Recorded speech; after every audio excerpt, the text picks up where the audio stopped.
Hello and welcome to the HPTV podcast with Mitchell Marshall, Steven, just one name like Cher, and Jamie Lestrange. We're going to talk about Fantastic Beasts and where to find them today. And I'm very curious on your guys' initial thoughts and how positive or negative it's going to go, because we're doing all three movies no matter what. I've left encouraged. But first, we want to say there's not much going on news-wise. After we got that big casting dump, there's just been little bits of speculation here and there. There are some more sets going up, but some people got in trouble for some of those photos. I thought that was funny. Some people got legal notices. Well, like the Twitter guy got a legal notice, but he got the photos from a construction company that was like, we're building stuff for the new Harry Potter series. And I was like, it's only King's Cross, which like we all know what it looks like. There's not that much they can do differently, but I'm like, you should really know not to post stuff like that. Yeah.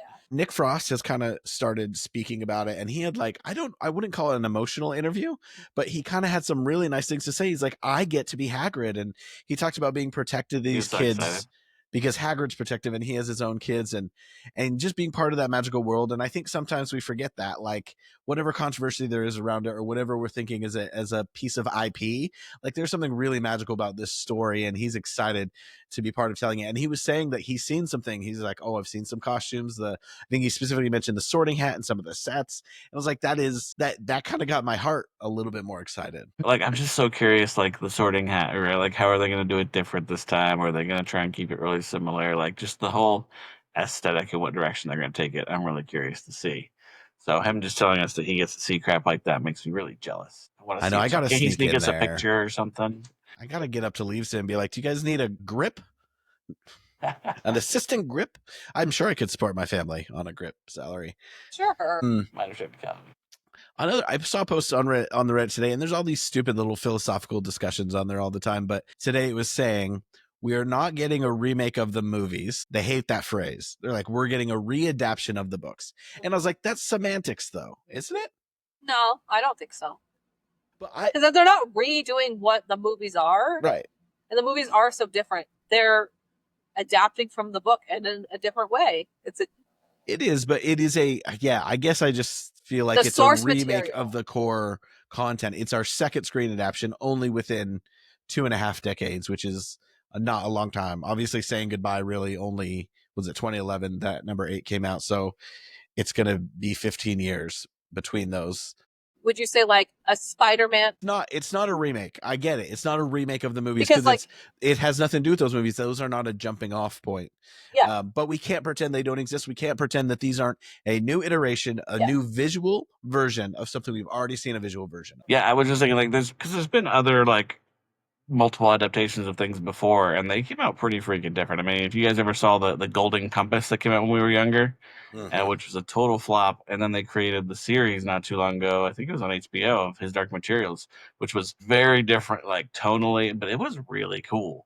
And so I think that there's ways, and I think the same thing with the Lord of the Rings. They did like a Lord of the Rings movie, which was like the first book and like half of the second or something like that, and this is like the 80s, I want to say. And it's really bad. And sounds bad. That was just a cartoon. So. And then they flushed Percy it out Jackson. and made the Peter Jackson one. Yeah, Percy Jackson just did it. There's another modern, the Narnia they're about to redo.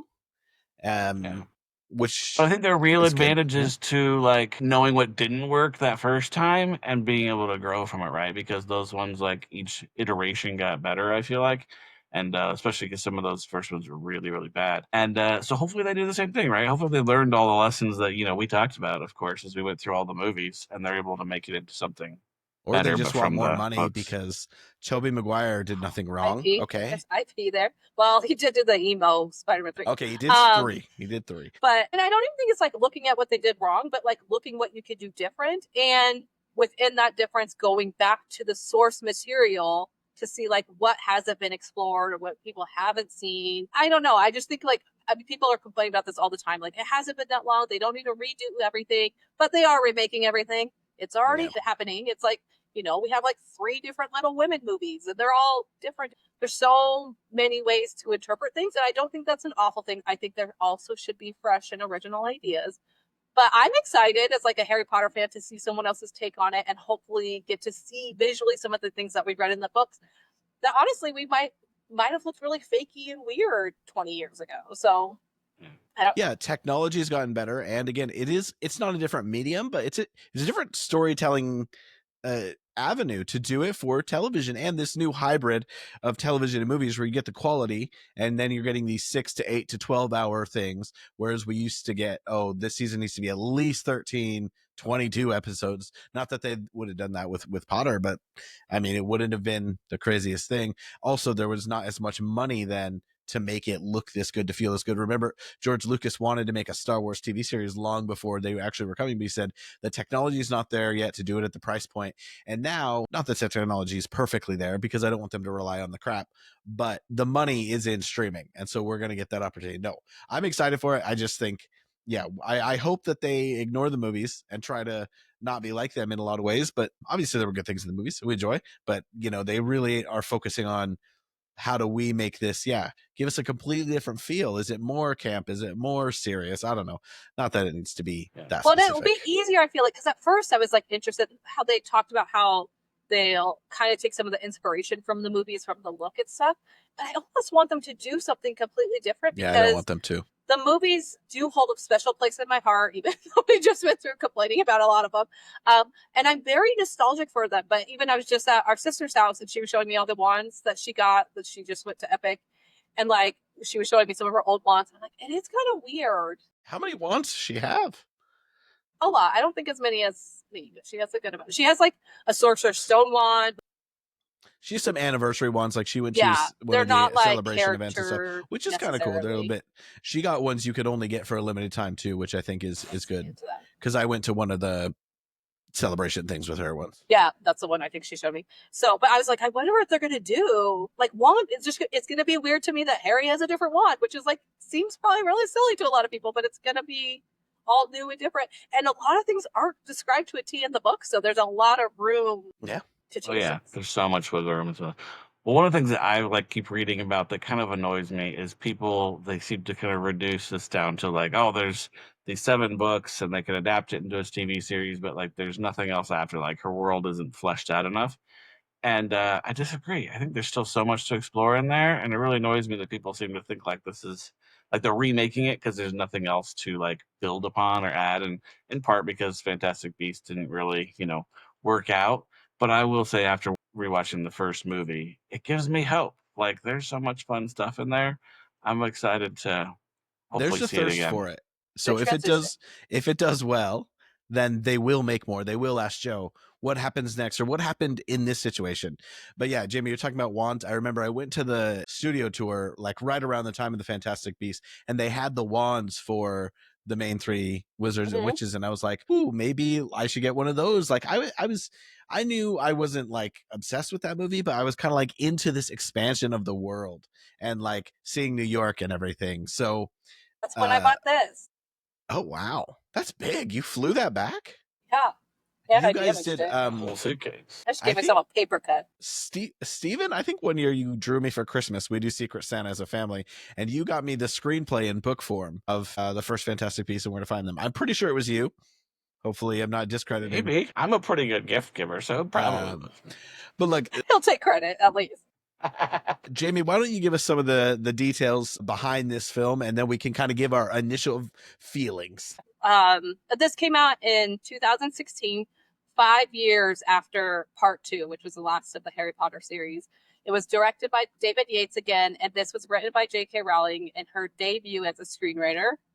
It grossed $234 million in the U.S. and a total of $814 million worldwide. As of today, it has a 74% on Rotten Tomatoes, which is pretty good. The critic, but I think the audience was around it. It was pretty close. It was nominated for 2 Academy Awards and 1 for Best Costume Design, becoming the first Wizarding World film to ever win an Academy Award. That comes off all really positive. Look, if anything doesn't cross $1 billion now, that's a big blockbuster. It kind of gets looked at a failure. Well, one, this is after the 3D boom, but before like things have kind of calmed down. I mean, and against its budget, it probably was profitable, especially with all the merch and stuff. But I always say, if you look at a budget, then you kind of double it for marketing and other costs, and just studios kind of lie about some of the costs, or they hide costs for producers under other productions or other budgets. But in the end, I think this was profitable. I think people enjoyed it. It was kind of more of a family film. It was kind of obviously it wasn't a school film, so it was taking into a new world. It obviously incorporated America, so like they were kind of taking all these little chances, and it was very creature focused, which is not really my thing. So it put all this out into the world, and I don't want to say it fell flat, but it didn't excite everyone. But I think people were open to it. They saw the world expanding, and they were ready to take the next step. And the next step was unfortunate. But let's start with this one. Let's be positive. I will say, I just looked up, the budget was 175 100 million to 200 million. So it did easily pretty well. Have made money. Yeah. Yeah. I mean, and it made 114. And and like to add on to what you're saying, what they did with this was kind of cool too. They took like us who had grown up with these movies and these books, and then they made it a little more adult. So now all of a sudden with people like in their 20s and older, so they kind of played off of that, where it really wasn't like at all a children's movie anymore. Not that the last. I think the creatures kind of helped it be a like little bit more of but like it's a little creepy of a movie. That Niffler's cute. They're scary, and I mean they don't like overtly say it, but I think there's a little bit of horniness to this movie too. Yeah, like which JK likes. Like they're staying in the girls are staying in that boarding hall where boys aren't allowed to be, and there's obviously two romantic connections, and she can read minds. Yeah, we'll get to that. What did they get, Jacob? Well, I think it's just fun because one is the magical creatures, right? Like a few of them are mentioned in the Harry Potter books, so you're familiar with them. And it was kind of cool to see those like pop up. But it was also fun. Like this movie is very much like in the Muggle world. And then you have kind of these magical people and elements. And so it created a very different tone. And then just like you said, it wasn't about kids this time, right? It was about adults and, you know, people who are, you know, cops more or less, right? Trying to stop people and keep the peace. There's a little political aspect to it too, which was interesting. And so it was really, though it was imperfect, there was a cool jumping off point. Yeah, there was so much like, where is this going to go next? How cool is this going to get? Then it goes in a completely different. Yeah. They just play all the things. Anyway.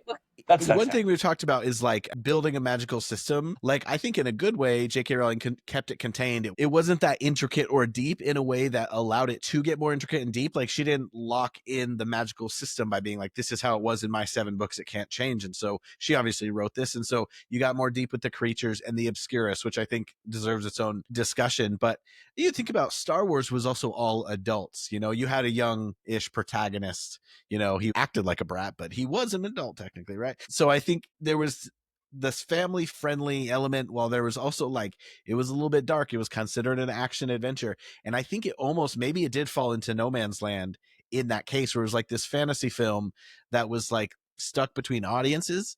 It's also important to remark, this came out just before Thanksgiving, which made it very, that's a huge time for Americans to go to the movies. Movie. Yeah. What's interesting is that only really applies to America. Like a late November release here doesn't actually signify that much, which is interesting. And I think it just kind of like, it didn't explode, but I don't think anyone's hopes were like dampened, like, ooh, the IP is not going to move in a positive direction. I think people after this, they weren't like excited, but they were open to it getting better.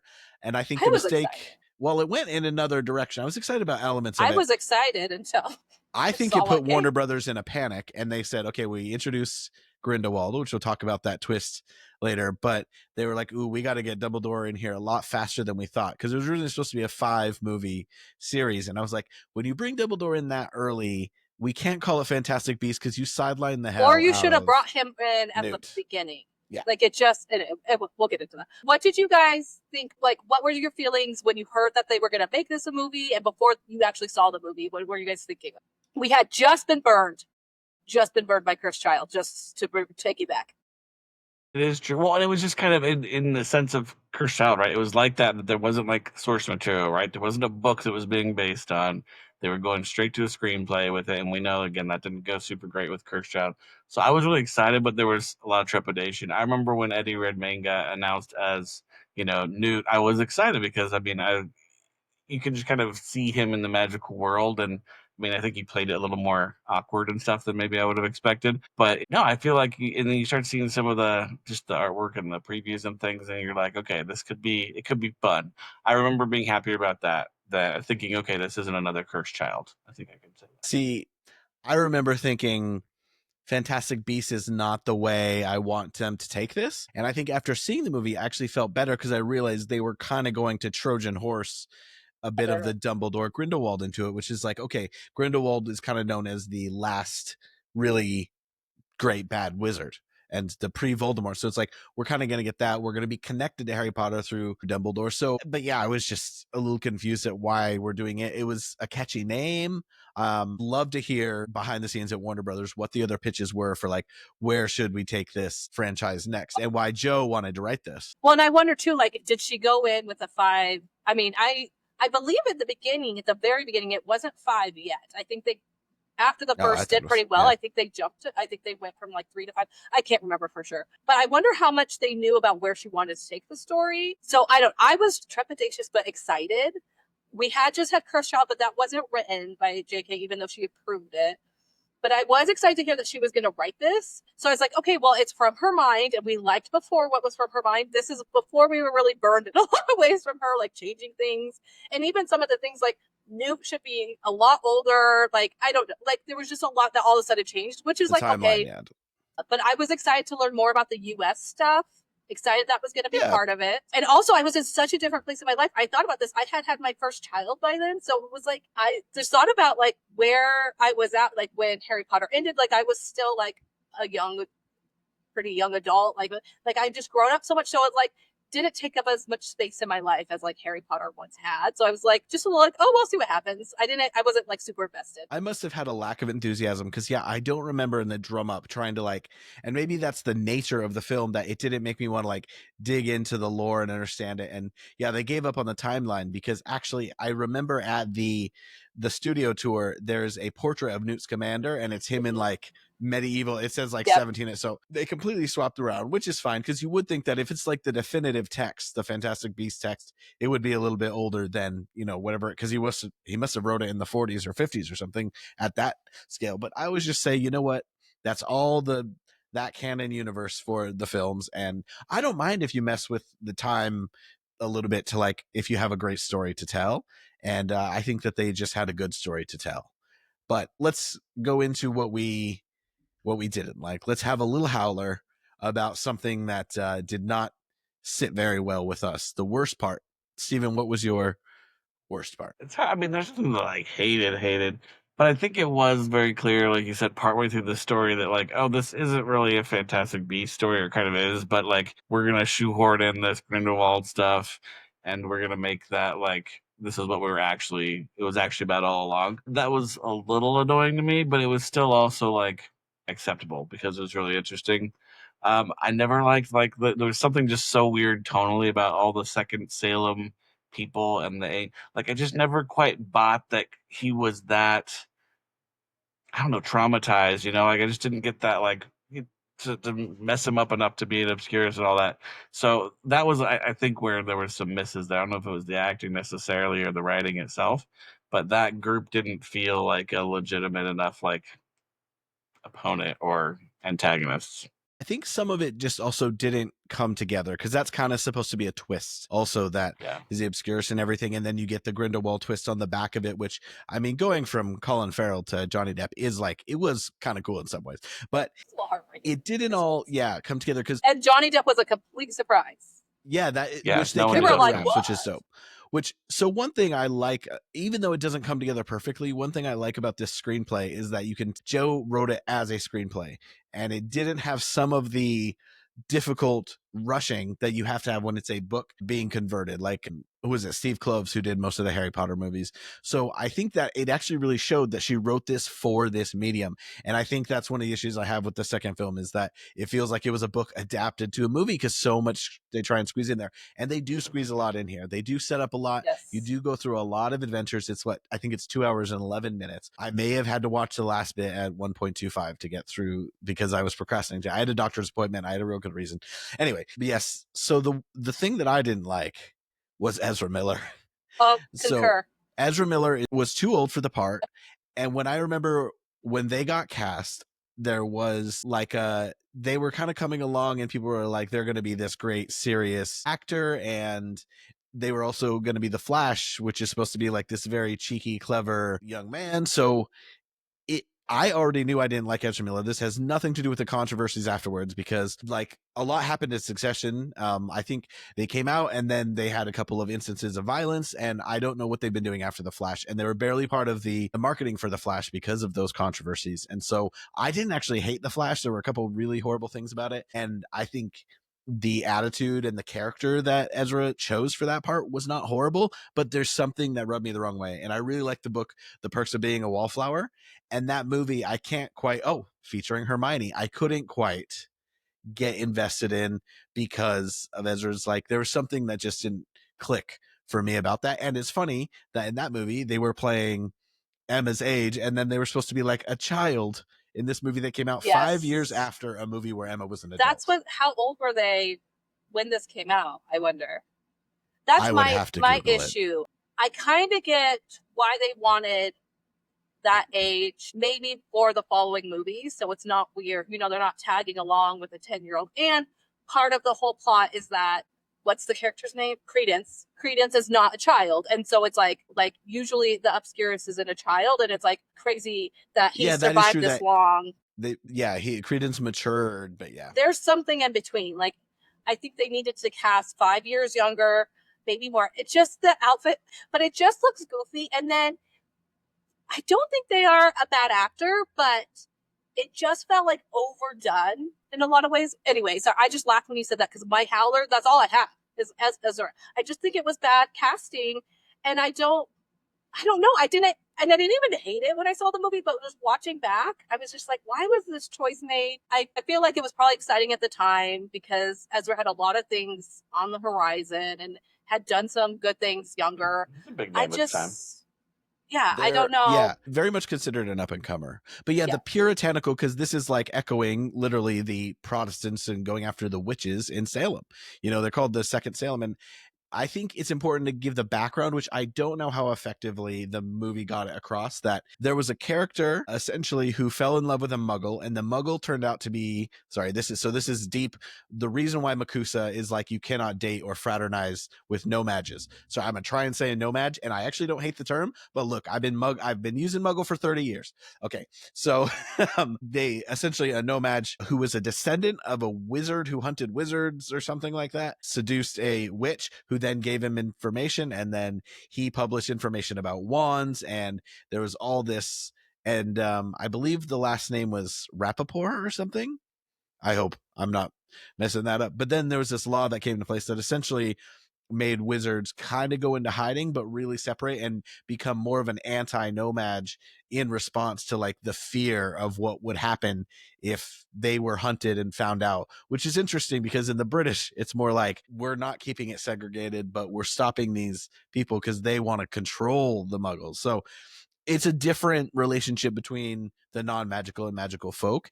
And I think that's where they didn't do a great job of describing the government's relationship between magical and non-magical, and then how that's reflected in how they're governing these people and their interactions with the no-mages. So I did read up on that background. I don't know how well I delivered it, but yeah, there's that political / cultural history that is just quite different. And that also makes Jacob Kowalski, who is brilliant, a little bit of a one note, but so much fun. Very proud of our first. One thing I said about this was the characters none of them are bad, and they all are set up to be much wider. But I think other than Newt, the other three are a little bit like they're a sitcom character that gets introduced with a shtick, and then we need to see them brought in over a season. And so you'd think over the first film they'd have a little arc, and then over the 3 to 5 films they'd have a bigger arc, because is her name Teeny? Like, she starts off very like naive, almost a little bit out of it. Obviously she's got this trauma behind her that we learn a bit more, and Jacob's just kind of the comedy. You mean Queenie. Is it Teeny and Queenie? Yeah, Teeny is the or is it Tina and Queen? Anyway, I just watched it. Like, guys, before we started recording, I was just watching this. Anyway, I love the 4 main characters though, and I think that's really important. Is that like I was rooting for all of them. I was interested in all of them. But yeah, because Teeny is just trying to teen witch Sabrina Tina and Queenie. She's just trying to get her job back because she's made some mistakes.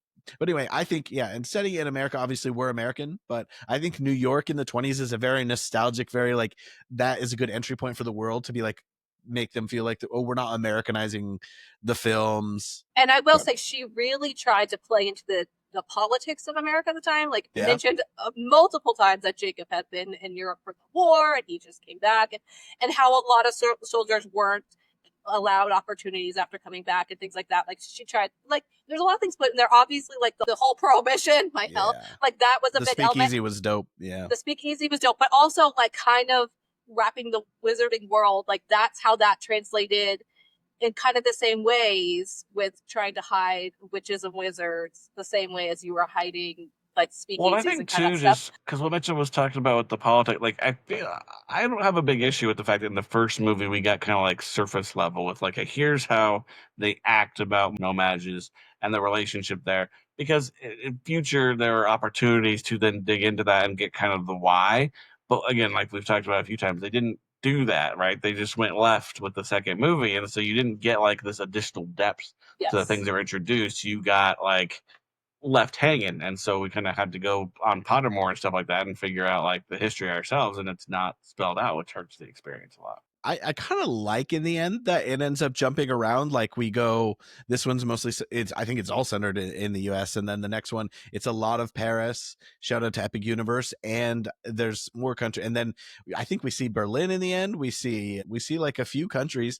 And this is also when, Pottermore's getting released, where we're learning about tiny bits of Asia and Africa and Brazil and like different elements of I love the way that world was expanding. But I think if we could have had the first two mostly in the States, maybe you jump over halfway through the second, like it lets you build in some of that story and how that affects. But it really seems like they told this story and then they were like, hey, we're globetrotting. That seems to be like it was the plan though, because when they at the end they erase everyone's memories. I think she definitely wanted to touch on different countries, wizarding worlds and stuff like that, which is really cool, and I appreciate you doing that. But it's weird to like delve kind of into like political ideals around America, and then you just leave that behind, because in the end of this movie, America doesn't look too hot. We just murder people. Like, oh, you might expose us. Dead. Like, it would have been nice to get a coda of like, here's how the government then adjusted. And like, but at the same time, you get it because they're so afraid of being exposed, and then everything, war breaking out, and they're kind of protecting Muggles in that way, but ready to fight Muggles at the same time. So it's kind of a weird thing. But what I'll say about most of this movie is it works. Like, it's a weird amalgamation of a lot of things, and it just worked for me. Like, my only howler was Ezra. There's other things I don't love, but they all work out. But all my issues are the next movie. It's like, well, I was so excited when I saw this. I was excited to see the picture of Zoe Kravitz, and then it's like, that does not pay off. Or, just remembering it just brought up like trauma. Such a dad. Yeah. See, Zoe Kravitz also ageless. I forgot that she played like a mom in Big Little Lies, but for some reason I'm like, I just think Zoe Kravitz can do anything. And so we were excited to see. Also, was there controversy around that? I don't remember that because she's a Lestrange.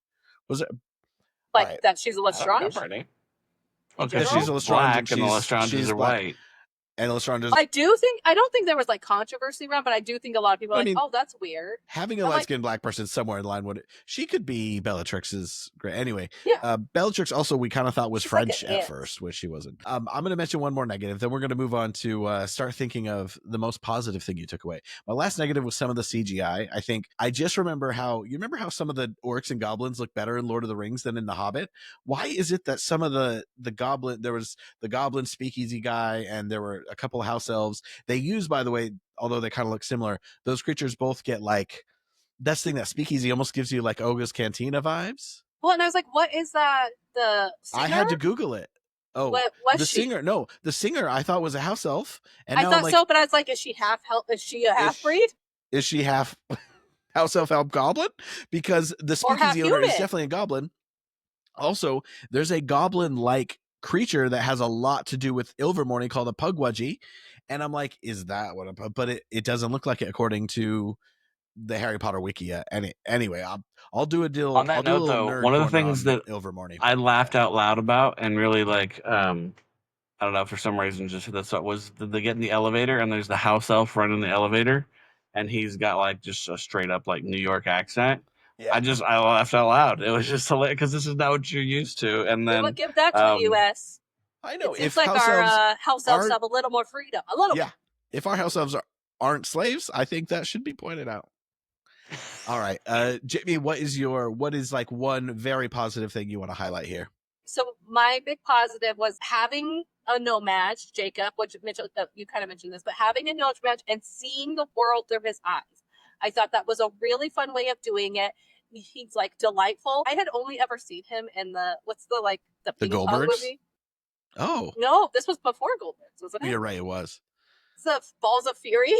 Well, Is he in yeah. that? Yeah. And I was like, but I thought like I really enjoyed Dan's performance, but I just like how wide-eyed and being like, holy crap, what's happening? I just love that element of the whole movie. And even at the end, it's like to the point where you're sad at the end that his memory has to, not just because he had fallen in love It's with very Katie. sad. Yeah. That's my favorite part about this movie. And we don't really get that in Harry Potter. Like all the muggles are kind of buttholes in Harry Potter. Yeah. Well, in the Harry Potter, like Harry is your avatar, right? Him experiencing the magical world, but you really only get that that first film. It is interesting that they're able to, because they wipe his memory, you kind of get that twice with Jacob, which is kind of cool. But I actually have his number one too. Just something about the character. He's so like lovable, and him and Queenie and their little relationship is just so cute. And then you get to see him like interacting with the magic and how he gets to kind of be involved, and you learn like that even in the magical world, like people who don't have magic can still add value, and they can be an important part of like the plan or the heist or whatever it is that you need to do. So he was fun. It was funny. Like it was a movie that needed some funny, and there was like a lot of funny moments that just came from that. Also, it should be said the actor's name is Dan Folger, and he won a Tony recently for the 25th annual Putnam County Spelling Bee. And his biggest role is probably on The Walking Dead, which is quite well. Apparently, he was in House of the Dragon. I do not remember that. But anyway, he was on the Goldbergs for a bit. He's really had an interesting little thing, and I think it's kind of sad because this was maybe meant to be like, oh, I'm part of this big franchise, maybe bigger part of his career. I think, yeah, he's great, and I think the chemistry between the main four, I think, works really well. Overall, what I will say is, and this is a combination of the production design and the music, I thought it felt magical. It felt like I was being put into a big, well thought out world. And so I just, yeah. And like the very beginning is the newspaper, which is called the New York Ghost, which I think is cool. And I wanted to like pause and read every single bit of that. And that's funny because that's kind of pretty prevalent in a few Harry Potter movies as well. And then it broadens things, like it starts to introduce just the right amount for me of new ideas and magic and everything. I remember in the run up to it, there was a picture op where you could pretend to be crawling out of Newt's trunk. And I did it, and there's actually a really good stop motion of me where it looks like, you know how people walk down the stairs fake behind a half wall? Yes. It really looks like I'm climbing up a ladder out of the trunk. I'm going to have to find it, and we will put it on Instagram. But anyway. I have a picture of Isaac somewhere with the cut out. I just think it felt like a big, magical, exciting adventure. And I think, but I mean, I remember not being super blown away or anticipating the second one. And I think, yeah, then they take a big misstep. And I think I said this when we were watching the Harry Potter movies, is like, it's so nice to see magic because we are with the kids so much that you're seeing magic in the way of like learning and training, but like just everyday kind of magic, things like that, like more different magic moments, and then like experts doing magic, which we get like in the later Harry Potter films, like Dumbledore and Voldemort and stuff like that. But it's just kind of cool to see it happening a lot. And even the smoky apparating, which you guys love. The smoky apparating, but it's supposed to be the Obscurus, which I think we should talk about. Is like the Obscurus is, they've held this in and their magic in, they essentially become a monster, and that probably relates to Dumbledore's sister, which is kind of a cool connection. It's a cool idea, but I'm watching Lost, and so I can't help but be like, there's the smoke monster and the apparition and the Obscurus all kind of look very similar. So yeah, is there anything that you guys felt like you're like, this didn't feel like the books? It made it feel really separate from that version of the magical world, because in the end, this was, like we said, it was very much made by the same people as the movies. This is the movie universe. Is there something that kind of made you feel like, oh, this is really, I need to push this away, it's one step away from the books? Well, real quick, I do want to throw out one other thing I really like, which is the whole like suitcase theme and like concept. That he's got this like briefcase, and yeah, like you said, you can go in and there's just this massive world under there, and he's got this whole little like menagerie. Like that was a very cool moment. That was like up there for me with like, Harry walking into the tent at the Quidditch World Cup and being like, what's in here? I feel like that's when we're like in a big theater, it would feel really the way each different terrain came alive. Like for This Magic was to do something cool like that to was see really in cool. theaters. It was cool. Yeah. Do you guys have any memories from your first time? Like I remember doing that picture thing, and then I remember seeing it, but I don't have any other memories of my first time seeing it. I remember going to see it, and I feel like I saw it. I mean, it was around Thanksgiving, so I feel like I saw it that time with like probably a random group of people. I just remember feeling delightful at the end. Like I was like, that was good. I liked it. I thought all the performances were good. Like I wasn't like, this is the greatest thing ever, but I was excited. And then to mention the Obscurus, I immediately clocked that when they described what it was as like part of Ariana's story. So then that got me excited of like, oh, they are going to add Dumbledore to this. Like, so there was a little bit of that, but I honestly don't have a lot of memories of going to see this movie. I remember like them advertising it. That's a huge compliment, though, I think, to think I got this subtle thing that's not quite an Easter egg. Like it was a clear connection, but the way it came together and then the way that they were deepening some of like the magical lore without doing anything too outrageous. I think that's a big compliment to walk out that way and to feel like you're sensing those things and story bits coming together. Well, to answer your question, Mitchell, that you brought up about just like what didn't quite feel like it fit. I feel like in the Harry Potter movies and books, like you just had a very clear antagonist. Like you had very clear stakes, right? Like Voldemort wanted to take over the Wizarding World. He was trying all these different things to do it, right? And there was this process. That was one thing that I remember being confused about as I watched this, and even just rewatching it, right? It's kind of like, okay, the first part of the movie, it's kind of like, what is anybody's motivation? Like, what are they trying to do? And you get some like little individual ones, but there's not even like a clear, like, what is even wrong? And they mentioned Grindelwald enough times, but you don't make the connection till the very end that you're like, oh, he's Grindelwald and he's been involved the whole time. So much of that felt murky to me that it was unclear, like, what are we shooting for here? That I thought kind of hurt the story. I think it's a different type of story. I think even though Hogwarts isn't that much in the seventh one, I mean, well, that is where the battle is, but it's like a school story. It's a coming of age story. Yeah. It's like this singular battle. And this, in some cool ways, felt like the world was more open. Like we didn't quite know where it was going to go.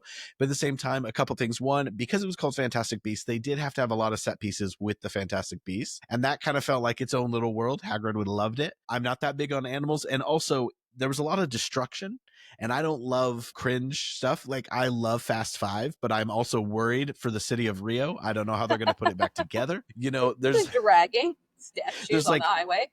The talk of like how superheroes destroy cities, and I'm like, that is a genuine thought of mine. Like how many people die in those, but at least there's magic in this. Like at least there's magic, and they can have. But like I get so stressed when they're destroying stuff, and that's why when I say like it's a bit more of an action adventure, like it's a different tone, but that doesn't mean it couldn't have fit in that book world. But it felt like just a different style of story.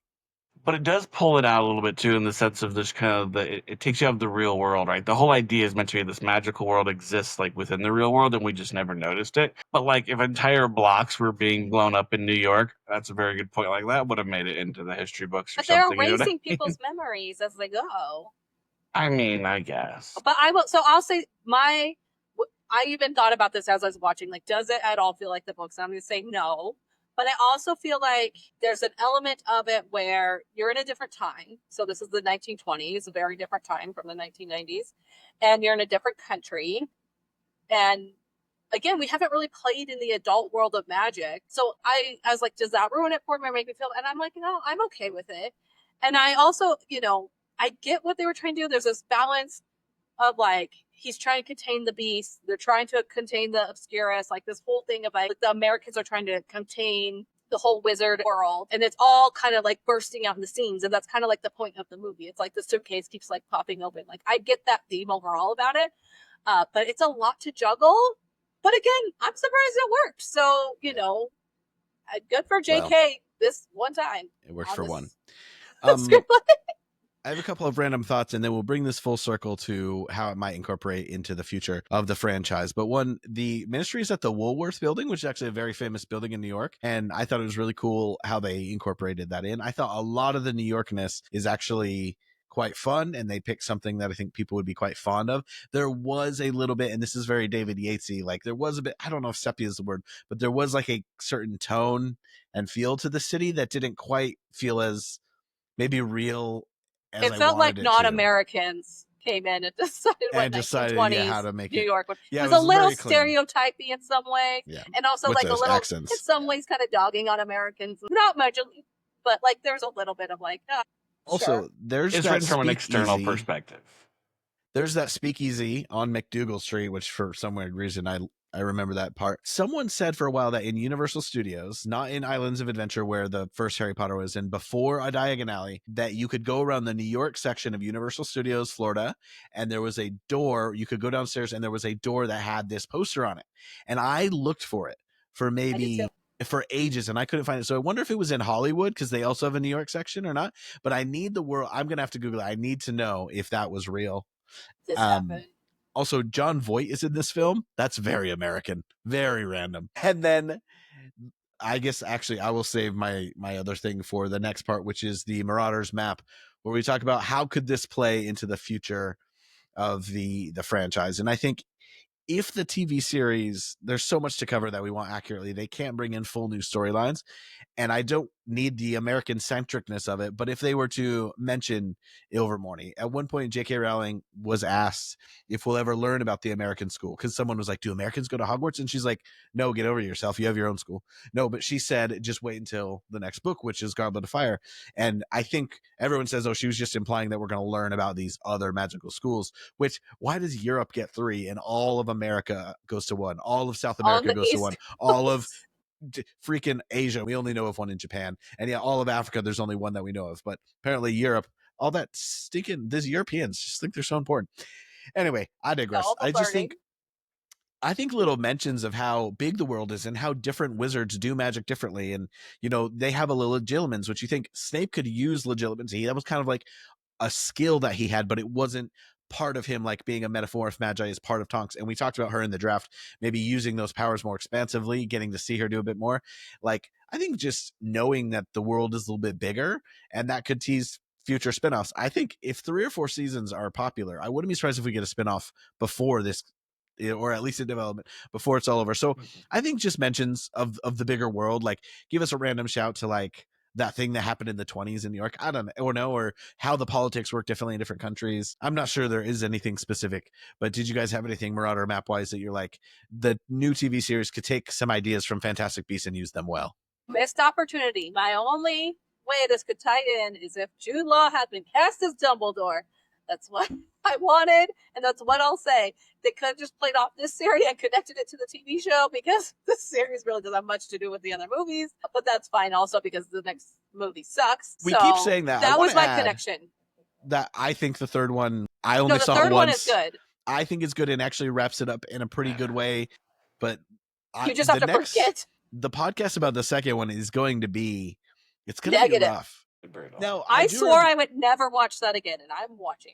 I remember that there's things about it I like, so I can be somewhat of a positive force about it. But anyway, Steve, did you see anything that you think, oh, this would be good to incorporate in the series, or a way that Fantastic Beasts can have some relevancy in the TV series? I don't know. I mean, I think that we hear about all these people in history. Like, there's obviously the textbook. I think there's just some wiggle room in there to like flesh a little bit more out about it, right? It's just like, oh, he was a world traveler and he went to, these places, or he was actually more involved in that, basically that wizarding war than we realized. Like, I think there's some ways to add in a little bit of context. There's some lines in a class or something like that, so you can get a little bit more of just like feeling how big the world really is, rather than it's just Hogwarts and it's just the UK. But yeah, I mean, it'll be really interesting. I do think, like you said, once you get to the 3rd and the 4th season, if it's doing well, like some of the spin-offs that we could see, I think this is one. I think that could be fun to play with. I don't think they'd try this again, but you could take points from it. Like, you could take ideas from it. Well, and I could see, like, so a really interesting idea someone had, I think it was on Reddit, I was reading through, was just that, like, the problem was, especially with the second movie, is that they tried to stick with, like, the Fantastic Beasts as, like, the main title, right? And they're like, screw that. They should have just dropped the Fantastic Beasts after the first movie, and they should have gone, you could have stuck with textbooks or something. Like, it could have been Quidditch Through the Ages and had, like, Quidditch players who had some kind of interaction, or that followed the Grindelwald story from that perspective, right? Or, History of Magic. There's so many other ways they could have done with it. They kind of shoehorned themselves into it, like by that being the introduction.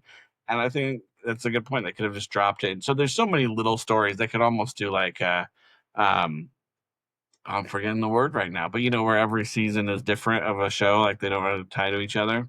And it's kind of like anthology. That's it. They could do like even just like 2 or 3 episodes about this side story and that side story. I think it would still be really cool and really fun to build the world that way. Well, this is what I've been even going back and forth on. So I like the Fantastic Beasts element. I like seeing the creatures. I love especially I felt like that was a connection to the books and to the previous movies, like getting to see the Niffler. The Niffler or the Rump, what's it called? Rumpendorn? Yeah, Rumpet. Like I like seeing that. I have my Trickle guy. Oh. So I like that, but part of me, like Steve was kind of saying, should they have named this Fantastic Beast and where to find them, and then kind of just move to a completely different name, or had named this like Newt Scamander, or make every title like the name of a book in the Harry Potter world? I don't know. Like, definitely the next 2 movies should not have been named Fantastic Beasts. You could have just called them The Crimes of Grindelwald. Yeah, they kind of pigeonholed them. Yeah, they could have just gone with the subtitle as the name. We get like Dumbledore and Grindelwald's like not their young adulthood where this all kind of boils up, and then this kind of gives us an ending. I think if they were to rehash that story again, it's like there's too many interesting places they could go, even if they want to go back to the founders or something that would be more interesting than trying to rehash Grindelwald. But I'm sure it'll get brought up. But yeah, I think an anthology series is good. I think maybe a globetrotting series where they're like, we're going to spend a season in the States, we're going to spend a season in Africa, like give us some different aspects and feelings to the world. The other thing is, one key we said was seeing this world through a muggle's eyes. I think that is a good entry point into something else that could come about. I think, wasn't it that Ron was supposed to have like a second cousin that was a muggle or like something, and that was originally an accountant or something, was an accountant that was originally going to then have a kid that was magical, and that was going to be a storyline. Like, if one of those got introduced, I think it would be great. But these rumors keep going around that the first season, that all the seasons are only going to be 6 episodes, and I'll just be furious. I'll just be so mad. What would be a really cool series though would be like something very like sports focused, like Quidditch, and that would be a great way to like tour the world, right? As they're going around like the Quidditch World Through Cup, the whatever Ages, it is, the only other book visiting all the. But I mean, it doesn't have to be that. It could be like a Welcome to Wrexham, like mockumentary style, but in the Wizarding world with like Quidditch as the focus or something. Like, I want like a washed up Oliver Wood, like a 45-year-old Oliver Wood, just like still holding on. Problem, and he's in the second tier of the Quidditch Premier League, playing for the Chudley Cannons. I'm writing it as we speak. I think Quidditch is tough though, because it's so flawed as an actual sport, and she obviously got sick of writing it. But I think it would almost be funny I've always wanted to write a movie about a violin tournament where you never actually see or hear a violin. And now I'm like, maybe make a Quidditch show where you never actually see anyone. But no, I'm sure it would be good. Because the answer is, who is Joe going to let play in the sandbox at some point? Because that, that's a big question. They had like 8 Game of Thrones spinoffs in production at once, and they went with the safest one. They shot another pilot that didn't go through. They're going through another full adaptation, but they have all these other ideas, and it's like, is Joe even going to let there be kind of this little bake-off to see who else wants to play in the Wizarding world? Because she's maintained pretty control, whereas George Lucas let this whole expanded universe happen. And I'm not mad at Joe for that. I don't think that's necessarily a bad move for her, like financially or just in respect to the story itself. And it's led to a disturbing world of fan fiction. And on that note, I have a new segment called the Restricted Section. And this is going to be where, but I wrote a fan fiction about an American school, and I made up the name. And I don't want to repeat it just in case it's out there on the web. But anyway, I started to write the story, and it made me really go back and read all about Overmorning to think, was Joe's idea better than my idea? First of all, I hope they've opened a West Coast school by now. Second of all, I don't like that Overmorning is in Massachusetts, because I don't like Boston. It's just like a thing, Wow. But it makes sense that it's in New England, because that was the first place that obviously got majorly populated. But some background on Overmorning. This is the real restricted section, where just give a little bit of tidbit on something. It was started by an Irish witch and a Muggle Englishman, a nomad, sorry, an English nomad, and they had 2 of their own kids and 2 adopted kids, and that's kind of how it started. And their statues still sit outside the school. There are 4 houses that kind of represent the body, the heart, the mind, and the soul. And I can't remember the name of all of them. Pugwudgie, Thunderbird, Wampus.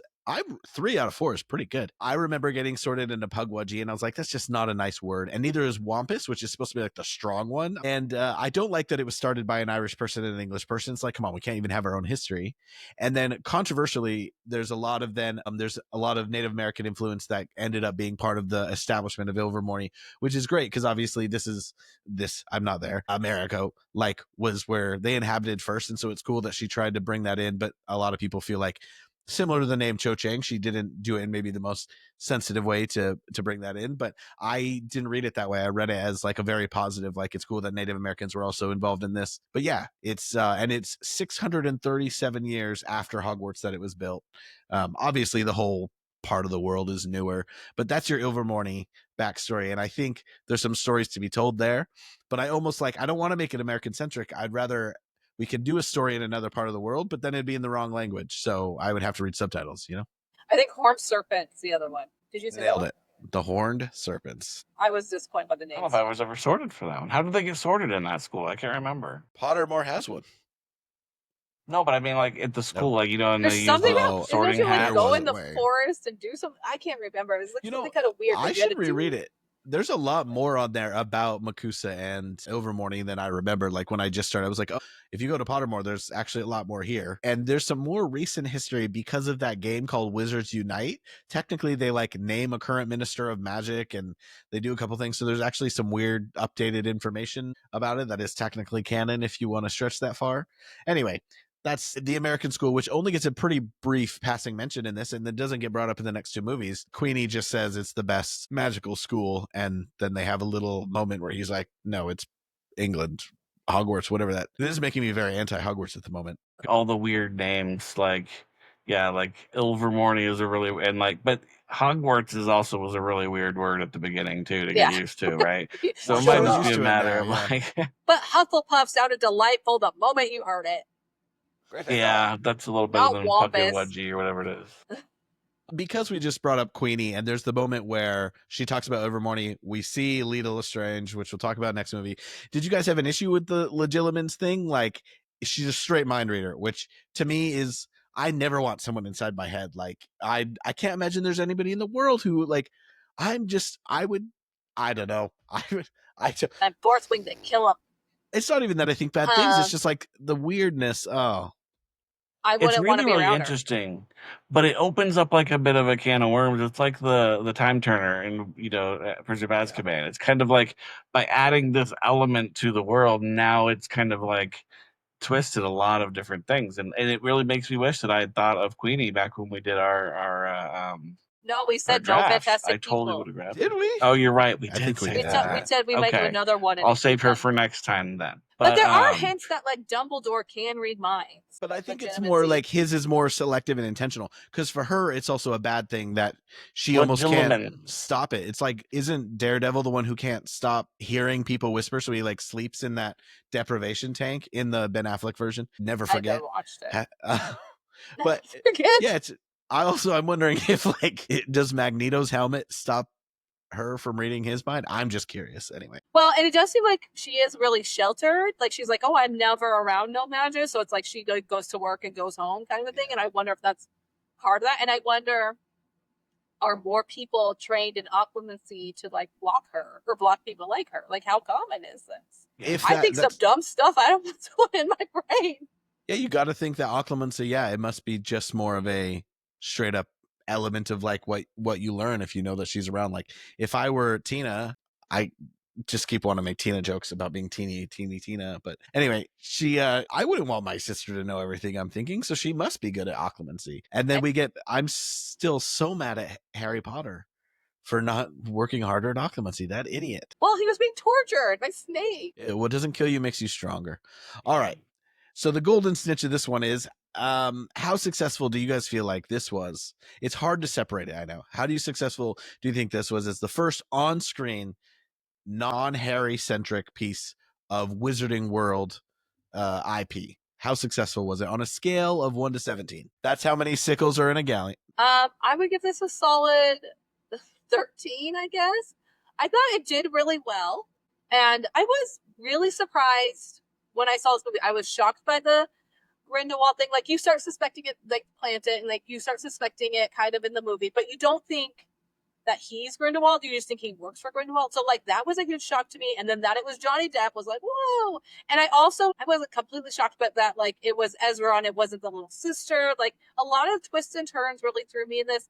And then I got really excited. Ending this movie, I was excited because we were going back into the world that we knew when Grindelwald was introduced, and we had been hearing about this battle for like 7 books, and it's like, I want to see this huge battle. So I don't know. I thought it was successful. This movie, I have to like just remember how I felt after I saw this one, because it gets all effed up.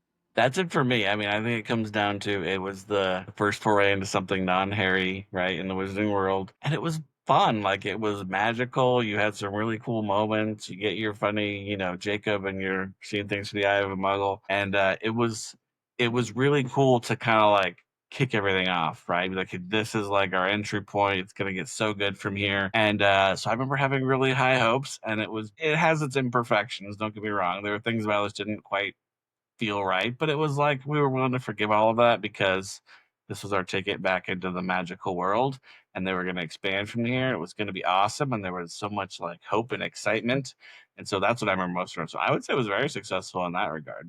And you didn't see it coming, I think, too. But also, I just want to say shout out to Eddie Redmayne. I thought he did so good, even having to do that stupid dance for the creature. But you just are so endeared to him. You believed it, yeah. So good on him.